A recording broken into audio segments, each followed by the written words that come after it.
امام اعظم ابو حنیفہ رضی اللہ تعالیٰ عنہ کی کرامات بیان کی جاتی ہیں کہ آپ نے ایک شخص کو وضو کرتے ہوئے دیکھا تو فرمایا کہ بیٹا تم زنا چھوڑ دو۔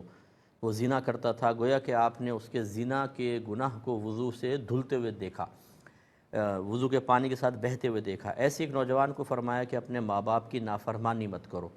تو سائلہ یہ پوچھتی ہیں کہ یہ دونوں تو گناہ کبیرہ تھے، جبکہ ہم نے سنا ہے کہ وضو سے گناہ صغیرہ معاف ہوتے ہیں، کبیرہ معاف نہیں ہوتے، تو ان میں آپس میں مطابقت اور تطبیق کی صورت کیا ہوگی؟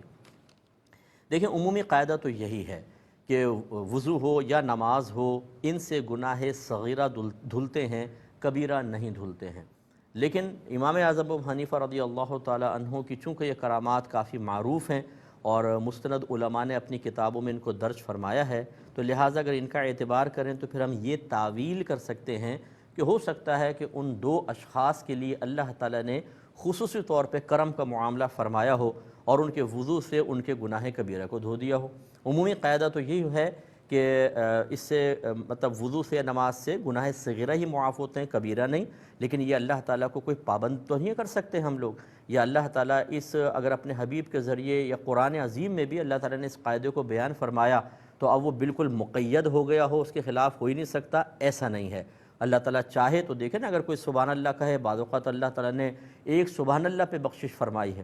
اسی طرح وہ بنی اسرائیل کے شخص کا واقعہ ذہن میں لائیے کہ نبی کریم صلی اللہ علیہ وسلم نے ارشاد فرمایا کہ اس نے زندگی بھر کوئی بھی نیکی نہیں کی تھی، لیکن جب مرنے لگا تو اس نے وصیت کی کہ میں اگر اللہ کی گرفت میں آ گیا تو وہ بہت سخت عذاب دے گا، کیونکہ میں نے کوئی نیکی نہیں کی، تم جب میں مر جاؤں میری لاش کو جلانا اور میری راکھ آدھی پانی میں بہا دینا، آدھی ہوا میں اڑا دینا۔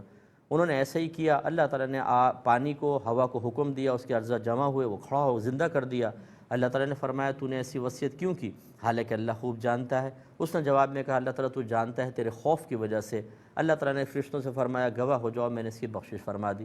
اب یقینی سی بات ہے زندگی میں کتنے بڑے بڑے گناہ کبیرہ کیے ہوں گے، اللہ تعالیٰ چاہے تو اپنی مشیت سے معاف کر سکتا ہے۔